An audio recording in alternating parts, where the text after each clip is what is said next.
So ito yung set ng positive trigger from battery to fuse. Ito yung fuse. Tapos ito yung fuse to ignition switch. Ito yung input ng ignition switch sa Honda. Ito. So red. Ito yung output ng ignition switch papunta sa brake light switch. Then papuntang brake light switch, ito yung input, ito naman yung output. Tapos papunta sa brake light valve. Ito na.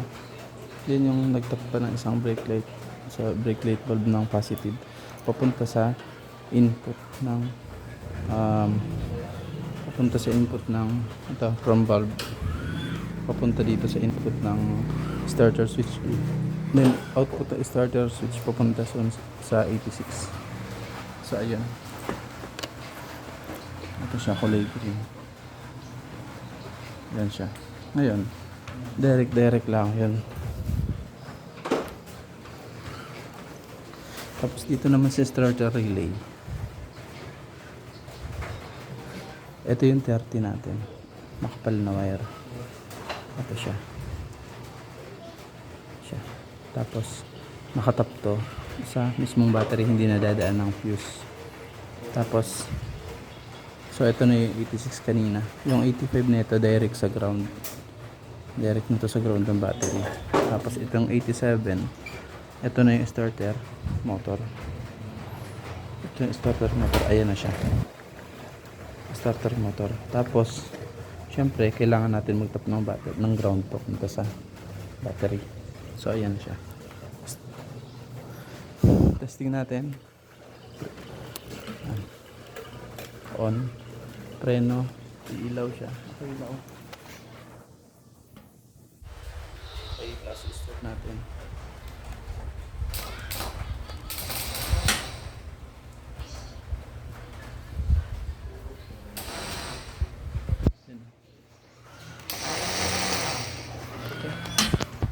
Positive trigger yan. Tapos gagawin nating negative trigger. Ito lang. So gagawin nating negative trigger. Ngayon, itong input ng brake light valve papunta sa ignition switch, gagawin natin, itatap natin ito sa 86. Tapos itong galing sa output ng 86, ilalagay natin. Basta tatanggalin natin yan.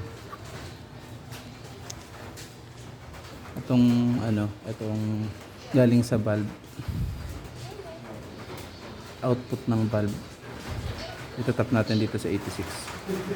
So ayan, nakatap na. Ito kasi yung negative trigger. Tapos yung sa sa switch, starter switch, magtatap tayo ng negative. So dahil negative, kailangan blue. Ayan.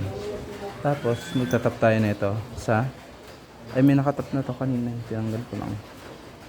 Sino ba yan? Okay na yan, sige, magtatap tayo ng bago.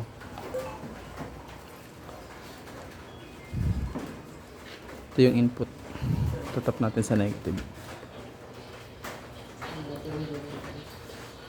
Okay.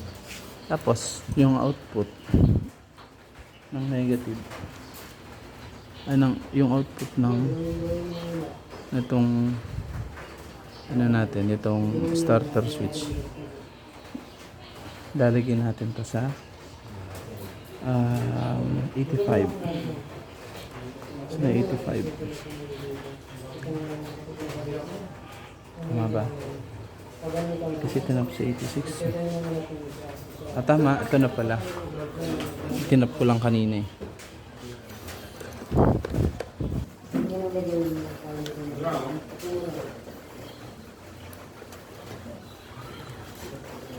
Pampagulo lang ito. Ano yan? Ulit, sabi ko. From ground to 87. So, ito kasi may 87 nakatap dito ground kanina. Papalitan natin siya ng from output ng ignition ng starter switch pala. Yan. So, ito ang ground na to. Wala na to. So, papatayin na natin ito kasi negative trigger na nga siya. So ayan na yung set ng negative trigger niya.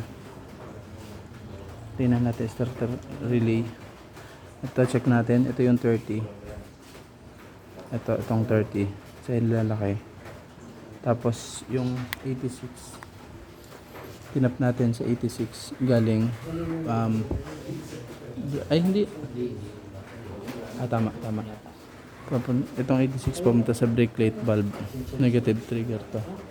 Tapos yung 85 nakatap naman dun sa ignition, dito sa starter switch.